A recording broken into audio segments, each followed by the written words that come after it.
Yeah, these WrestleMania Night 1 star ratings are going to fucking suck for the most of them, man. Yeah, this Night 1 was definitely a fucking dub when it comes to professional wrestling involving WWE WrestleMania 42 Night 1. What is going on, everybody? Welcome to episode Lucas E. Allen 1018 on YouTube and all audio platforms, Lucas E. Allen Show, and also Patreon.com. The first start off, Lucas E. Allen. Yeah, I'm uploading my star ratings on Patreon, to say to the least. Any other content is probably uploaded to like the review stuff, and like other than that, probably just YouTube and Spotify. But I decided to put star ratings on Patreon to start off, to say to the least.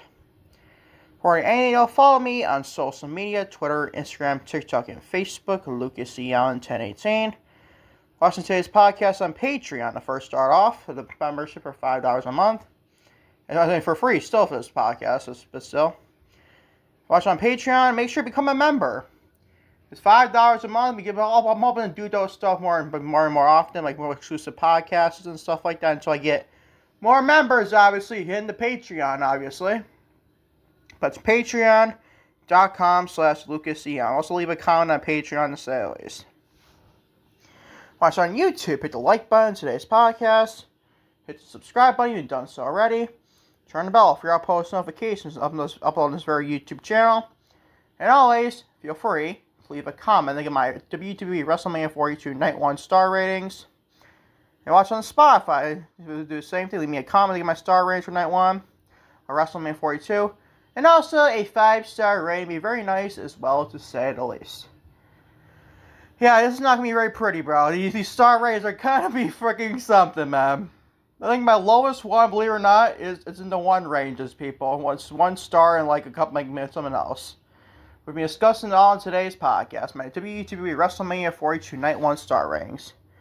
And starting with the first match on the show. I might be generous with this grade somehow. Might even adjust it, honestly, to a 2-star. Yeah, I'm going to adjust. I originally gave us a 2-star match, 2.5-star match, with LA Knight and the Usos versus Division and the Ice Show Speed. But I decided to give it just a 2-star match, man. Spoiler, LA Knight and the Usos defeat Austin Theory and Logan Paul to ring defend WWE World Tag Team Champions. And Ice Show Speed to start the show. I originally, like I said, I gave us a 2 1/4 of a star, 2.25 to be exact. But I originally just going to do that, but he obviously gave us a 2 stars. Yeah, this match I did not fucking care for whatsoever. Second worst one on the show. Not saying that's great at all, not great at all, but this is a common theme for WrestleMania Night 1 for 42. Yeah, this was not pretty. There's going to be a lot of these ones on the show, minus like 1 or maybe 2 matches, or even 3 matches, honestly. Like, these star ratings are not perfect. If you came for positive, this is not simply the podcast. You comes a positive star ratings on this podcast. Come around tomorrow, though, for the obviously, with my WrestleMania 42 Night 2 star ratings. That's going to be a lot of better stars, honestly. But Night 1 simply was not it. This is a 2-star match. What else you want me to say? Fucking horrendous match, to say at least. You're lucky to get a 2-star on me, too. Yeah, it's just due to be created for you in 2026. Moving on to Jacob Fatu. He defeats Drew McIntyre in an unsanctioned match. That gave us a 3-star match. I might be generous with that grade too. But I'm kind of like in a positivity mood after today's WrestleMania 42 Night 2 review. I'm off to a pretty good start, obviously, with that. Upload that on YouTube and Spotify. Go check it out on YouTube and also Spotify, to say at least. For Patreon, I'm sorry, can't get that honestly right now. But I decided this match was not good. And I mean, this is also a good match, so it was okay. Kind of a letdown, though, the way this feud has been produced between Fatu and McIntyre. But honestly, like, it's one of the better matches on this card, believe it or not, though. It's probably the 3rd best rating you got on the show. The 3rd best one, honestly. It was kind of a lengthy one, too, but it was kind of a letdown, in my honest opinion. So that, I give it a 3-star match. Moving on, so returning Paige replaces Nikki Bella, obviously, because she got injured, obviously. Paige and Brie Bella defeat Alexa Bliss and Charlotte Flair, Alexa, Bayley and Lyra Valkyria, and Lash Legend and Nia Jax to win the WWE Women's Tag Team Championships. Gave us a 2 3/4 of a star, 2.275 to be exact. More impressive, more like the moment better in the match, honestly. I did like the moment, though, I gotta be honest, with Paige and Charlotte Flair. That was kind of a cool moment. It's not for moments, people. It's how I feel about the match card and matches on these shows, these PLEs and pay-per-views. And this is just not... It was okay. It was semi-above average to a point. I mean, it's still a great match, though. Kind of boring for WrestleMania standards. Then again, it was great to see Paige and everything else. It was great to see her. Glad she's all healthy for the most part, to say the least. Wish her all the best. But honestly, like, this match is kind of also boring, too. Like, most of the matches were on the show. And plus, I didn't like the outcome. I had Bayley and Lyra Valkyria in this match compared to Nick Paige and Brie Bella, honestly. But I gave us in 2 3/4 of a star, 2.75 to be exact.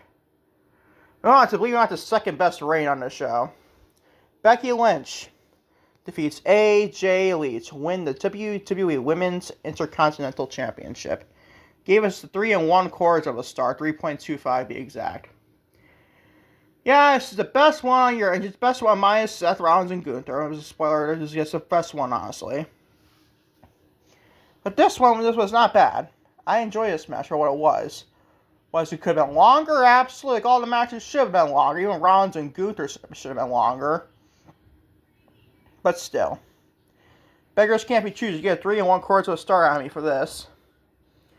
Definitely a good match to a point. But glad Becky won back the championship. I don't think I'd like it being 3 times in the last year and a half. Almost since this title was created, no.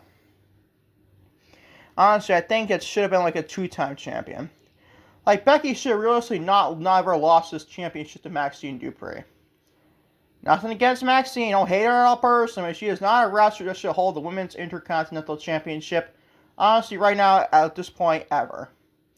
I'm pretty to show you what your trajectory is on Monday Night Raw. Yeah, not good at all, for to say at least. But still, like, this was a solid Women's Intercontinental Championship match. Nothing like barn burner of a classic, but dang it, it's 3 1/4 of a star. The second best rating in this whole freaking PLE, man. Kind of crazy, I know. But this gets 3 1/4 of a star to say at least. Moving on to Gunther. He defeats Seth Rollins. Best rating in the whole show. It ain't even freaking close. It's a 4-star match. And this could be even like 10 more minutes added on to. It's like, what, 15 minutes this match was? And it could be risky going on for another 15 more minutes at maximum. Even 10 minutes, like at bare minimum. That's just advertisement for you and WWE advertisers, to say the least. ESPN, WWE, you don't even fucking care. That's just WWE for you in 2026 in a nutshell for you. Call it Commercial Celebrity Mania, brother. Commercial Celebrity Mania, brother. No, not funny. Sorry. I'm sorry, people. But this was the best match on the whole show. And particularly even close. Look at the next 2 matches, and they ain't freaking in the same stratosphere. Much I love Liv Morgan, Stephanie Becker, and even Cody and Randy to a point, but still. But this match was good. It was great, honestly, but I wish there was a little bit more added time. So again, I wish there was a lot more times on this match as it could have more time added on. Even on night 2 to a point. But definitely more realistically, night 1. This match is pretty good. I'll give it a 4-star match. Moving on to 2 of them, I think this is the worst ones on the show. Actually, no, I forgot LA Knight and Usos match. The opening match was pretty bad, too. Moving on to Liv Morgan. Much I love Liv Morgan, I ain't blaming her or Stephanie whatsoever. But Liv Morgan defeats Stephanie Becker to win the WWE Women's World Championship. Gave us 2 3/4. I should give it 2.5. I should, but then the action we had in this match is not bad. It's just, like I said, the short. It was too short. It was too fucking short, dude. How can I give us anything but a 2 3/4 as a maximum? I might be generous. I love the moment Liv. Liv win was the right fucking outcome. But this is about the matches, people. It's about the matches. And the match was good, but it's freaking short. That falls on to be creative. That falls on good old Triple H, and I don't believe the advertisers involved for WWE too. But mainly I'm blaming Triple H. This gets a 2 3/4 of a star, 2.275 to be exact. It was a good one, a good match. But freaking sure, like all the matches were on the show. Minus Cody and Randy. I think that should have been trimmed like 15 minutes. Wait, that shit was boring. Here it is, man. Oh my god. The lowest star rating you're ever going to get on this channel. Well, hopefully, knock on wood.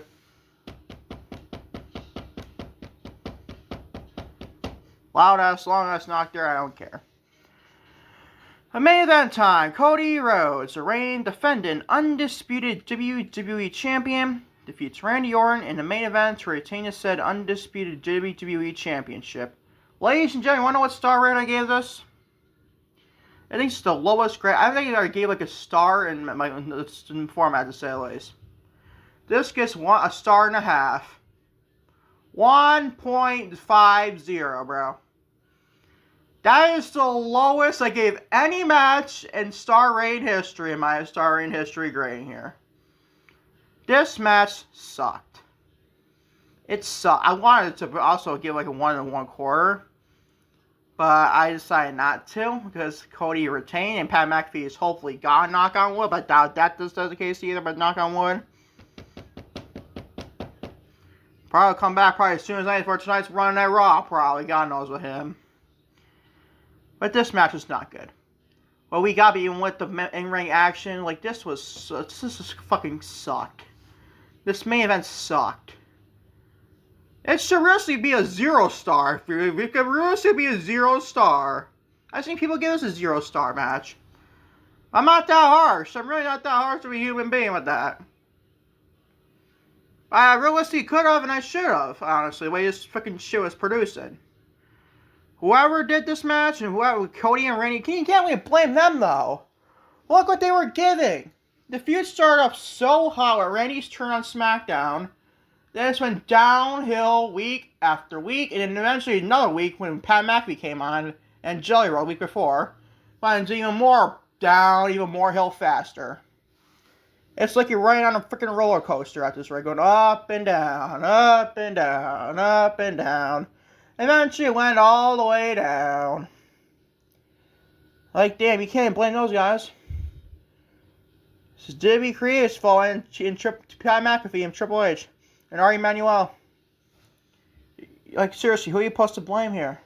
You blame Triple H, Ari Emanuel, maybe those, Pat McAfee. Oh, you can't blame Pat. You could have said fucking no, dude. He really said no, first off. What changed his mind? Probably his ego in the head, probably. He realistically could have said no.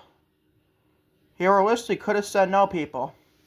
But he did say yes. This company's just made me ruin Randy Orton and Cody Rhodes so they could produce their WrestleMania. Oh, how the mighty have fallen for that shit.